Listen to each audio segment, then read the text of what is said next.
An 11-year-old walks into a place grown men fear. Fresh black eye. Shaking hands. He doesn't ask for help. He asks for a father, just for one day. That mistake changes everything. Engines roar. Power shows up. But the real danger isn't at school. It's waiting at home, behind a locked door. And when protection arrives, someone is forced to choose, disappear quietly or be exposed forever. So what happens when fear switches sides? Welcome my beautiful family and friends to my YouTube channel. Please click on subscribe, like, comment, and share this video. Thank you specially for sticking around to this very moment. Now back to the story. No one knocked on the Hells Angels clubhouse door on weekday afternoons. If you came here, you came with purpose, or you didn't come at all. So when the heavy steel door creaked open just past noon, every sound in the room died at once. Pool balls froze mid-roll. Laughter vanished. Engines being tuned in the back went quiet. A shaft of sunlight cut across oil-stained concrete, and standing in it was a child. He was small for his age. Too thin. Backpack hanging from one shoulder like it weighed more than it should. His sneakers were scuffed down to the canvas. His shirt was clean, but old, washed so many times the color had softened into something tired. But that wasn't what made the room stop breathing. It was his face. A fresh black eye bloomed beneath his left socket, deep purple, edged with red, the kind that hadn't had time to fade into yellow yet. The kind adults recognize instantly. The kind kids are trained to explain away. For a moment, nobody moved. 12 men in leather vests stared at the 11-year-old who had just walked into a place most grown men crossed the street to avoid. The air felt heavier. Not hostile, just alert. One of the bikers slowly set his coffee down. Another turned off the radio. Someone muttered under their breath, not in anger, but confusion. The boy swallowed. His fingers tightened around the straps of his backpack, knuckles whitening. For half a second, it looked like he might turn and run. Like his courage had carried him only this far. Then he straightened, lifted his chin, and spoke. "Can you be my dad for one day?" The words didn't echo. They didn't need to. They landed. Hard. The silence that followed wasn't awkward. It was loaded. Every man in that room felt it press against their ribs. Memories they didn't invite, childhoods they'd buried under miles of asphalt and years of noise. The boy didn't rush to fill the quiet. He just stood there, breathing shallow, eyes locked forward like if he looked away, he might lose his nerve. One of the bikers finally spoke. "You lost, kid?" the man asked, voice rough but not unkind. The boy shook his head. "No, sir." Another pause. "What's your name?" "Justin." The man with gray in his beard, the one everyone deferred to without needing to say why, studied the bruise again. He'd seen injuries like that before. Too many times. Seen them explained away. Seen them ignored. Seen them buried under paperwork and polite excuses. "How'd that happen?" he asked gently. Justin hesitated. The room leaned in without moving. "I fell," Justin said. No one challenged him. Not yet. Adults knew that answer. Knew what it meant. Justin took a breath, like he was bracing himself for something bigger than fear. "It's for school," he continued. "Career day. Everyone's bringing their parents." He paused, eyes dropping to the floor. "I don't have anyone to bring."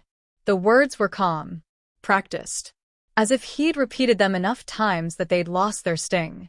The man with the gray beard stepped closer, not threatening, not looming, just present. "What about your dad?" Justin's jaw tightened. "My real dad died," he said. "He was in the military.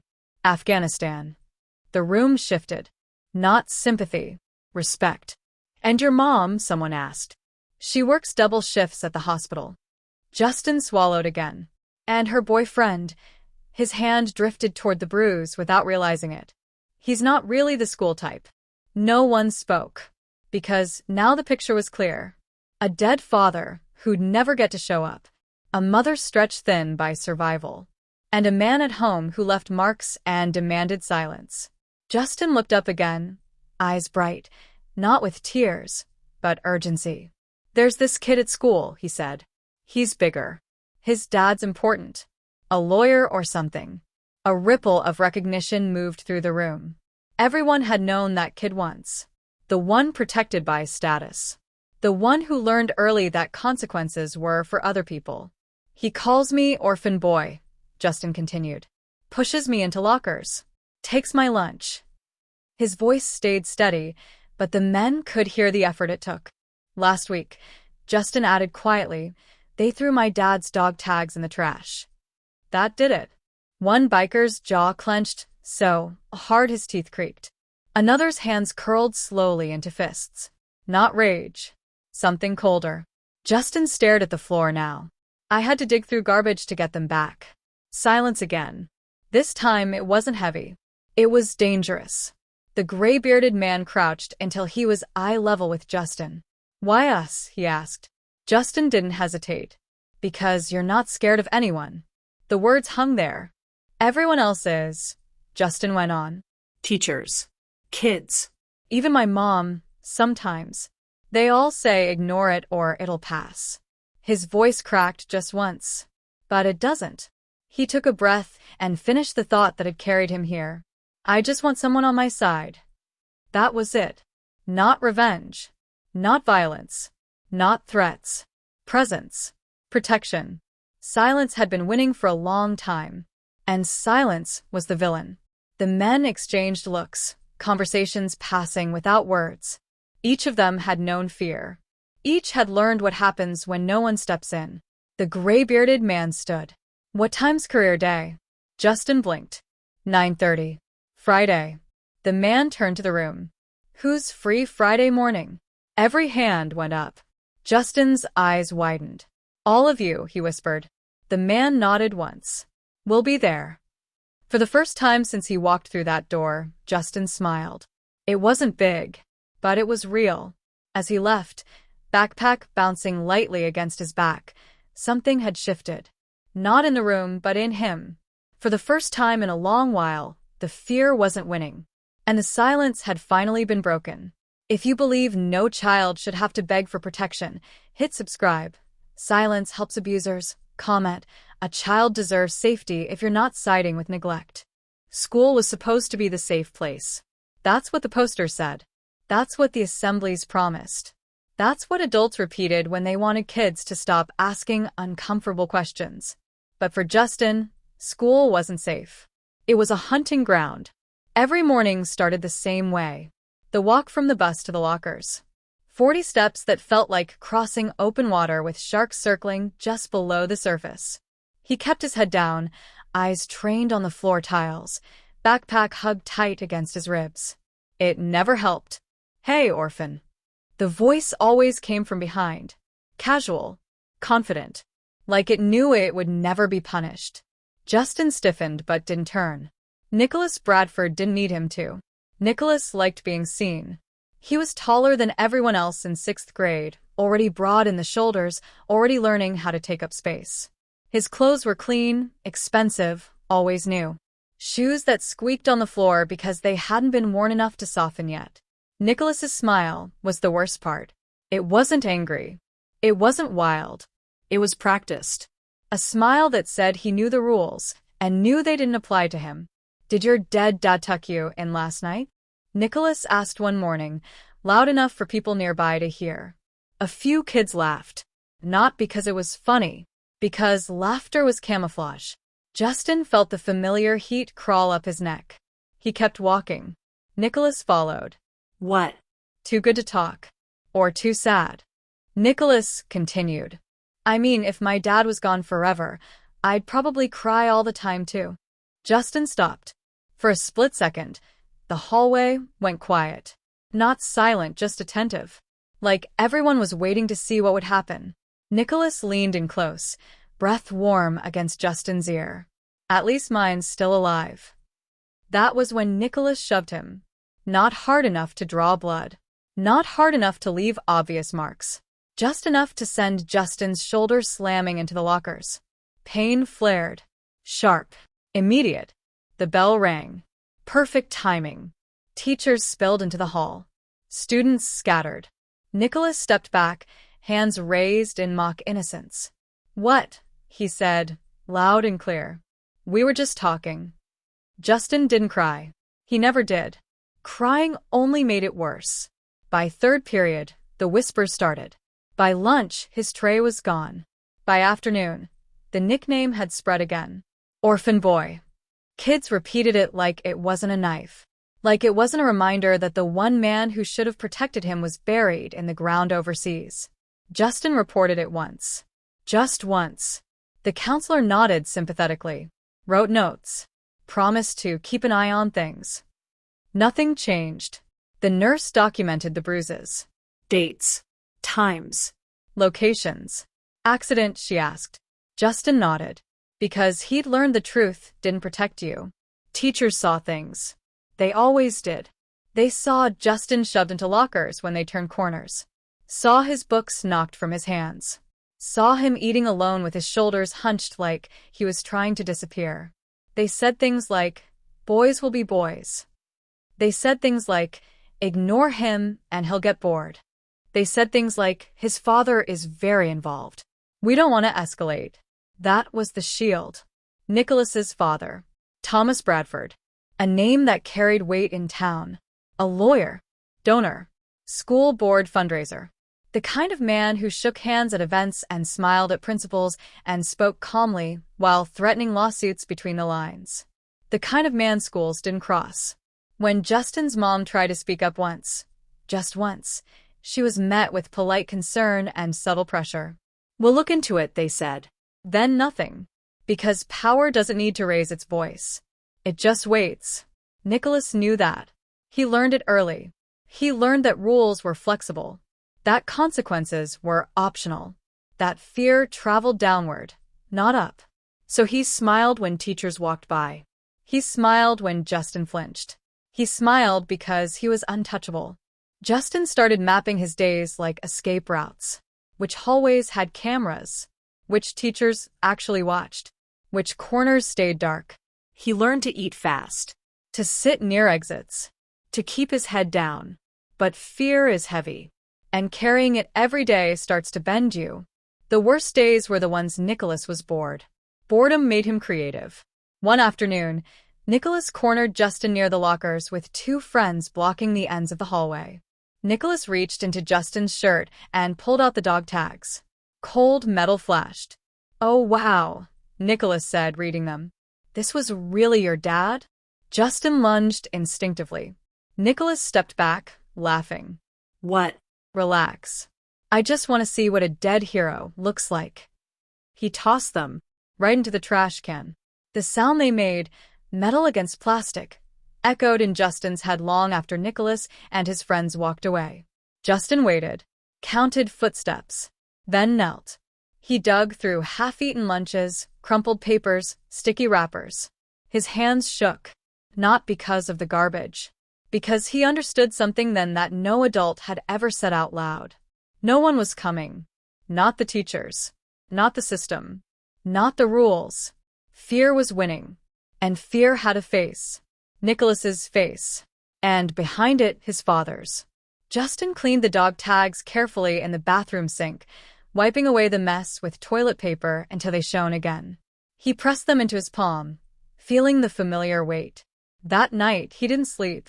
He stared at the ceiling, listening for footsteps in the house, listening to the low hum of the refrigerator, listening to his own breathing. Fear kept replaying the same thought. This won't stop. And then another thought followed it.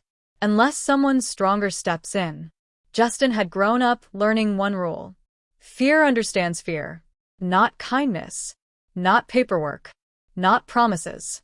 Fear only listened when it met something bigger. That's when the idea formed. Not fully. Not clearly. Just a spark. A memory of men on motorcycles roaring past sometimes. Of leather vests and hard faces. Of people stepping out of their way without being asked. People everyone said were dangerous. People nobody bullied. Justin sat up in bed, heart pounding. It felt reckless. Stupid. Impossible. But so did surviving another year like this. So the next morning, instead of avoiding fear, he went looking for it. If you're tired of bullies hiding behind power, comment no more fear. Like this video if you believe authority should protect kids, not protect itself. Because staying quiet doesn't make you neutral. It just helps the wrong side win. Career day arrived wrapped in false confidence. The kind that wears pressed suits and polished smiles. The kind that believes respect comes from titles, not actions. The school smelled like floor cleaner and cheap coffee. Folding chairs scraped against linoleum as parents filed into classrooms, straightening jackets, rehearsing speeches in their heads. Doctors, lawyers, managers, people who liked to explain success as if it were a personal virtue instead of an inherited advantage. Justin sat in the back row. Always the back. He wore his only button-up shirt, the one his mother had bought years ago for a funeral. The collar was slightly frayed. The buttons didn't quite line up anymore. But it was clean, and he'd pressed it himself, hands careful, precise. He kept checking the clock. 9:17, 9:21, 9:26. Each minute tightened something in his chest. Around him, classmates buzzed with excitement. Parents leaned in close to their kids, whispering encouragement. Laughter moved easily across the room, bouncing off walls decorated with motivational posters about dreams and potential. Justin didn't join in. He watched. Nicholas sat 2 rows ahead, turned halfway around in his chair. He caught Justin's eye and smiled. That same smile. The one that knew. Nicholas's father stood near the front of the room in a tailored suit, shaking hands with the teacher, already commanding space like the room belonged to him. He laughed loudly at nothing, confident, relaxed, untouchable. Nicholas leaned back in his chair and mouthed the words. "No one's coming." Justin looked down at his hands. He believed it for a second. Adults broke promises all the time. That was one of the first lessons grief taught you. People meant well. Life got busy. Things came up. He told himself not to expect anything. But hope is stubborn. 9:29. The teacher clapped her hands. "All right, everyone, let's get started." Justin's stomach dropped. This was it. The sound came from far away at first. Low. Distant. Almost imagined. A vibration more than a noise. A few parents paused mid-conversation. "What's that?" someone whispered. The windows rattled slightly. Then it grew. A rolling thunder that didn't belong to the sky. The room went quiet, not because anyone asked it to, but because instinct demanded it. The sound filled the air, pressing against the walls, against chests, against expectations. Engines. Not one. Many. Perfectly timed. Outside, heads turned. Students stood. Parents moved to the windows. The teacher froze mid-step. Justin's heart slammed so hard it hurt. The sound grew louder. Closer. Then, they appeared. 32 motorcycles rolled into the school parking lot in precise formation, chrome flashing under the gray morning light. Leather-clad riders moved as one unit, controlled, deliberate. No revving for attention. No chaos. Just presence. They parked in a clean V-shape, engines idling for one final moment before cutting off simultaneously. Silence fell.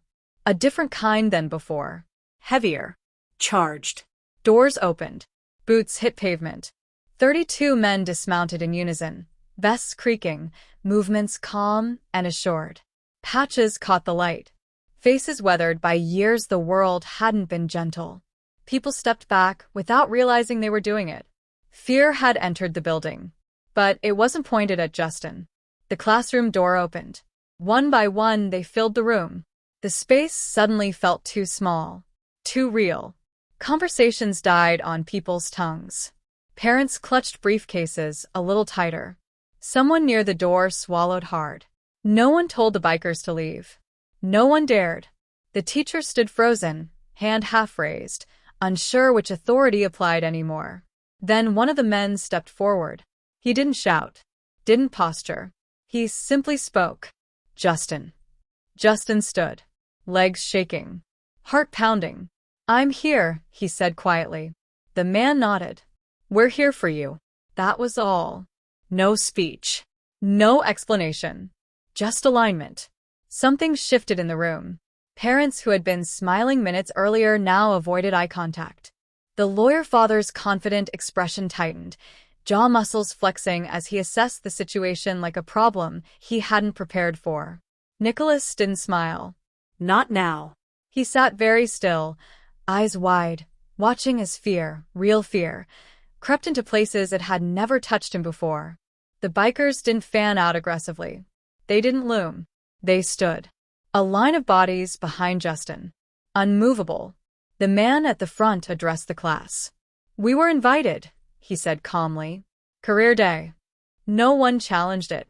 He spoke about mechanics, about discipline, about brotherhood, about showing up when it matters. Not once did he raise his voice. Not once did he look at Nicholas. He didn't have to, because everyone understood what was happening.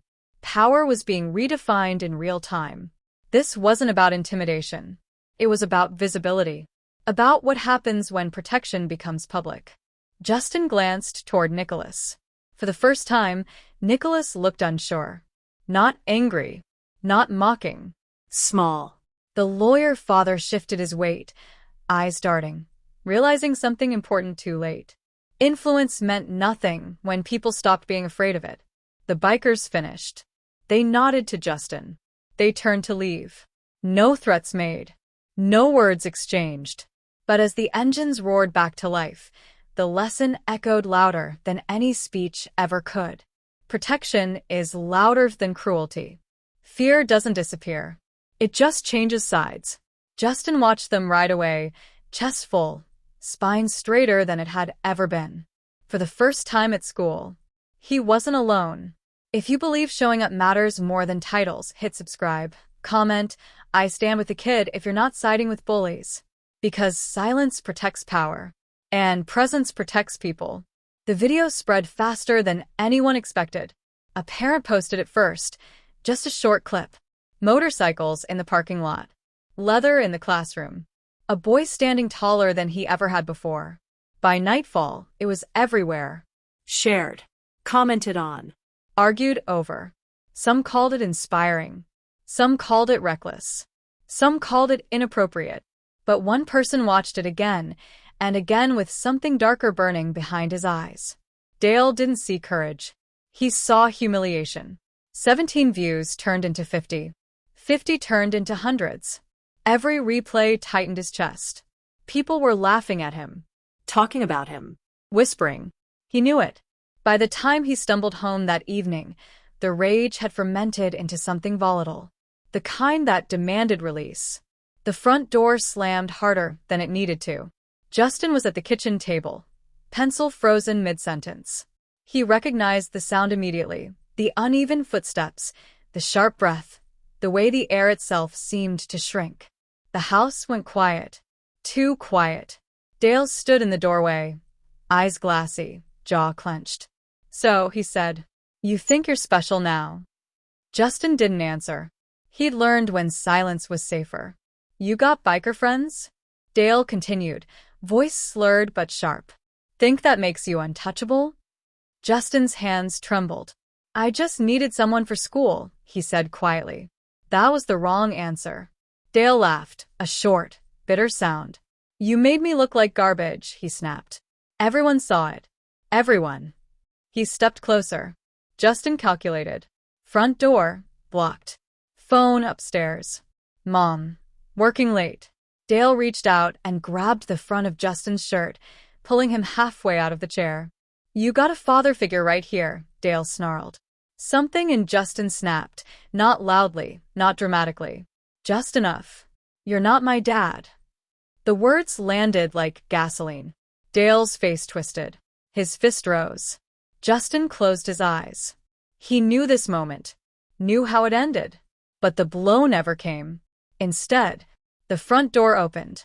Not kicked. Not forced. Opened. Footsteps filled the house. Calm. Heavy. Certain. Justin's eyes flew open. Dale froze. The men didn't rush him. They didn't yell.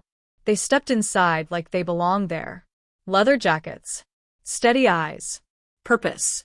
The same men from the video. Dale's grip loosened.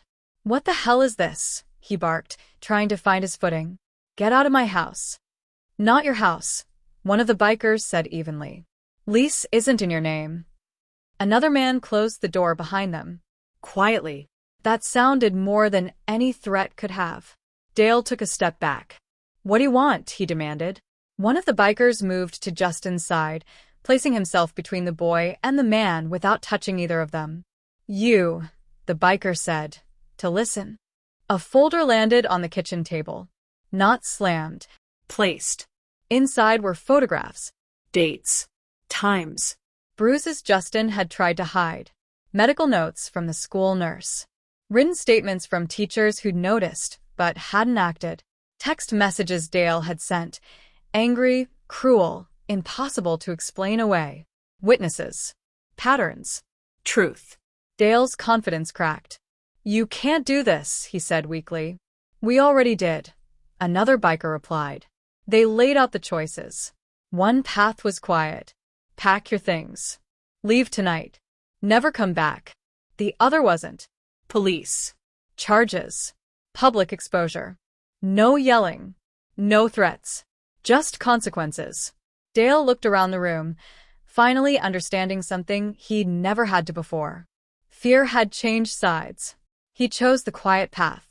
30 minutes later, his truck pulled away into the dark. Justin sat at the table, breathing shallow, processing the impossible. The house felt different. Lighter. Safer. The bikers didn't celebrate. They stayed until Justin's mom came home. Until the door was locked. Until the fear had nowhere left to hide. Before they left, one of them knelt in front of Justin. You did the right thing, he said. You're safe now. Justin nodded. For the first time, he believed it. If you believe abusers should face consequences, comment justice. Share this story if you think protecting kids is everyone's responsibility. Because silence isn't neutral. And protection should never be optional. The bullying stopped. Not gradually. Not dramatically. It just ended. No whispers in the hallways. No shoves near the lockers. No cruel jokes disguised as just messing around. Nicholas Bradford vanished from Justin's daily calculations. But not because he was afraid. Fear doesn't change people. It only teaches them where the line is. This was different. Justin noticed it first in the quiet. The kind of quiet that doesn't feel threatening, just empty. Like a space waiting to be filled with something better. Nicholas stopped sitting near his old group. Stopped laughing loud. Stopped performing. He walked the halls alone now. Shoulders tense, eyes down. The same posture Justin used to carry. And that's when it hit Justin. Harder than any shove ever had. Nicholas hadn't been powerful. He'd been loud. And loudness had been the only way anyone ever noticed him. Neglect doesn't always look like bruises. Sometimes it looks like absence.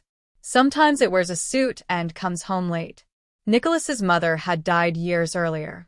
The house she left behind was spotless and hollow. His father worked constantly, provided everything except presence. Conversations became logistics. Meals became silence. Grief became something nobody talked about. So Nicholas found attention where he could. Control. Dominance. Cruelty. Pain doesn't disappear when it's ignored. It just finds another direction to travel. When the bikers showed up at school, everyone saw power shift. But what most people missed was this. Nicholas didn't see intimidation. He saw something he'd never had. Men who showed up. Men who stood behind someone without asking what they'd get in return. And suddenly, the lie he'd been living by cracked. That lie said, if I'm feared, I matter. But what if mattering looked like something else? Nicholas skipped school the next day. Then the next. Teachers noticed, but differently this time. Not annoyance. Concern. Someone finally asked why. The answer was uncomfortable. And uncomfortable truths are where cycles either repeat or break. Justin didn't celebrate Nicholas's disappearance. He didn't feel victorious. He felt something quieter. Understanding. One afternoon, Justin was at the clubhouse doing homework at the corner of a long wooden table, the smell of oil and metal filling the air. It had become routine, safe in a way his house had never been before. That's when the door opened. Nicholas stepped inside. He froze when he saw Justin. Every instinct told him to leave. But one of the men gently closed the door behind him. "You're in the right place," the man said. Nicholas swallowed. "I'm not here to cause trouble," he said quickly. I was told to come." Justin stood slowly. They looked at each other across the room. Two boys who had hurt each other without ever really seeing each other. Nicholas spoke first. "I'm sorry." The words cracked on the way out. "For everything. The names. Your dad. The dog tags." Justin said nothing. Nicholas kept going, voice shaking now. "I didn't hate you. I hated going home to a house where nobody noticed me, unless I messed up." Silence stretched. Not heavy. Honest. Justin thought about the nights he'd wished someone would notice him sooner. About the cost of being unseen. "You want to help me finish this?" Justin finally said, nodding toward a half-built shelf. "I'm bad at corners." Nicholas blinked, then nodded. That's how cycles end. Not with punishment.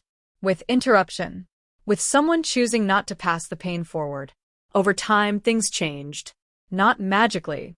Not perfectly. Justin grew taller. Straighter. His laugh came easier. His grades climbed. His house felt lighter. Nicholas learned how to be quiet without disappearing. How to speak without hurting. How to sit with feelings instead of weaponizing them. Two boys. Two paths redirected. And two fathers, too. Justin's mother learned to rest. To breathe. To trust that she wasn't alone. Nicholas's father learned something harder. How to show up. Not with money. Not with influence. With time. The town noticed. People talked differently now. About accountability. About stepping in. About what real strength looked like. Years passed. Time did what it always does. It turned moments into memories and lessons into foundations. Graduation day arrived under a wide, open sky. Justin stood at the podium, cap slightly crooked, hands steady. In the back of the gym, 32 men stood shoulder to shoulder. Leather vests. Quiet pride. No applause needed. Justin spoke clearly. "People talk about family like it's biology," he said. "But I learned it's something else." He scanned the room. Family is who shows up when it would be easier not to. He paused. Family is who refuses to leave. When he stepped down, those men didn't cheer. They smiled. Because they'd never needed credit. They'd only needed to stay. And that was the legacy. Not fear. Not power. Presence. Before you scroll away, sit with this question for just 5 seconds. Who showed up for you when it mattered? And if no one did, who will you be for someone else? If you believe real strength protects the weak, hit subscribe. This channel stands for that. Comment, "I choose compassion" if you're not siding with cruelty. Which moment hit you hardest? Tell us below. Your voice matters. Because stories don't change the world. People who choose sides do. If you enjoy stories told like a movie, click on subscribe for more powerful stories.